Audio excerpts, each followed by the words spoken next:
What up, y'all?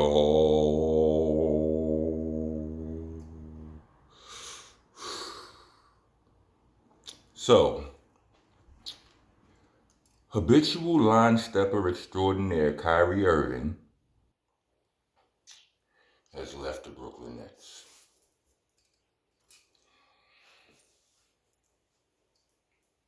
This is not an actual Brooklyn Nets shirt, I'm just saying. So let's get to it. We all know Kyrie is defiant. I mean, he's my favorite, one of them, at least one of my favorite habitual line steppers.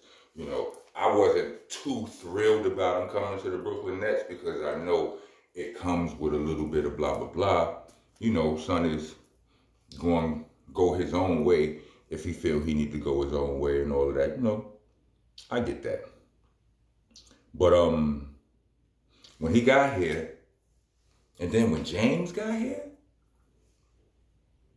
when they played together, like when he got here, when James Harden got here, and Kyrie was like, "Yo, you the point guard." They was playing beautifully for a little stretch. I was like, "Nah, they a cheat code, right?" But you know, things started happening, COVID, all of this, that, and the third, and my son would not take the, you know, he wouldn't take the bait. It didn't seem fair. Like, you know, people, it just felt real stupid for, like, Bradley Beal to not have had the, you know what I'm saying, the shot, and he could come in the Barclay and play. He could come in the Barclay and go to work because he doesn't live in New York. But it just didn't make no sense. Like, so anyway, make it make sense. Anyway, so Kyrie went through all of the static with the playing and then the anti-Semitism and the all of this and the all of that and all of this trade requests, this, that, and the third, right? You know what I mean? And now, finally, the show's over. He's out. He left our boy KD by himself. KD probably about to be out too, because it's a shit show. I mean, I'm Brooklyn, New York. So I'm always rep both teams. You ain't gonna hear me talking no crap, talking no trade, no talking no trash or talking no crazy shit about either one of those. I'm gonna defend them to the death, right? Because I rep the block, you know, hometown pride. Simple enough. But Kyrie leaving probably mean KD gonna leave too. And you know, in the middle, you know, they was doing so well. KD was out here busting ass like he be doing. Kyrie was out here busting ass and breaking ankles the way he do. And then out of the blue, he asked for this trade request. And you think it's a bluff, like, you know what I'm saying? He just trying to get the long-term contract and all of that because he only got the year-to-year shit right now or whatever, blah, blah, blah, blah, blah, blah, blah. So he trying to, you know what I'm saying? He had to put some respect on his name and his bank account, right? But them niggas got rid of him like that. Well, I heard he stated at some point, it was like, oh, y'all, like, matter of fact, I don't even, you know what? I don't even want the contract. Get me up out of here, right? Okay, that's all disheartening to me, you know what I mean? But I understand. But I don't blame Kyrie. I don't blame him at all. You know who I blame? I don't blame the Nets. You know who I blame? I don't blame the NBA. You know who I blame? I don't blame the Jews. I blame Stephen A. motherfucking Smith. Excuse my French. That's how I talk. Get we want to have the unedited versions up on Rumble and all and a couple other places or whatnot. Where I'm just let go. But I blame none other than Stephen A. Smith with an F. Nah, I can't put no F on it. That's how my man Steele from Smith. That's how Smith and Wesson spell is, and I ain't putting them in the same category. Why do I blame Stephen A. Smith? For the same reason that celebrities don't like media to begin with. right? When I look at sports media all the time, I see like when you see like when you see the athletes, like the former athletes in the analyst chair, they treat the players with a certain level of respect. You know, they'll tell you your game bad, this, that, and the third, or whatever. They'll keep it 100 with you, but they treat them with a certain amount of respect and grace. The dudes who never made it to that level, they don't do that. And they try to live off of shock value.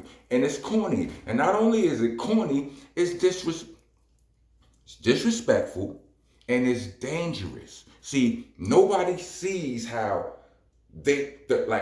or nobody cares at least about the negative effect that has on the players. Because the first thing they're gonna say is, you get paid all this money, take it. Nigga, no. Niggas is humans, B. You understand? Have y'all ever seen the Rice experiment? It's on YouTube, right? The Rice experiment. It's like where a person, they get 3 jars, they fill them up with cooked rice, right? And they label them 1 love, 1 hate, and 1 neutral, right? The one that the labeled love, they speak nothing but loving words to. The one that's labeled hate, they speak crazy to. And the other one, they don't do nothing to. As time goes by, they repeat this process every day. And after a week or so, 2 weeks or so, you will see the results on those 3 jars of rice, which were all cooked at the same time in the same pot, just putting this shit different, putting these different jars, labeled differently and spoken to differently. The one with the love will be the one that's closest to still edible. The one that they spoke hate into is poison, complete mold. It's penicillin. You know what I'm saying? And the one that neutral is in almost every one of those experiments. So you can't tell me nothing about about negative words not affecting the person physically, never mind mentally, right? So you go on and do that, and never mind financially, because never in my life, now understand, I haven't been a basketball fan for as long as some of the people my age. I fell in love with basketball when Carmelo Anthony came to the Knicks. I was always rooting for New York because that's what you do. You root for the Blakk, right? But I couldn't name you 3 players on the team, and I wasn't about to pay attention to no losing ass situation because we wasn't doing good, right? So when he came there, I started paying attention and found a new love in basketball. Okay, here we are now. From that time to now, I have never seen a superstar player on a year-to-year contract, except LeBron. And that's because that was what LeBron wanted, because he wanted to keep these teams honest.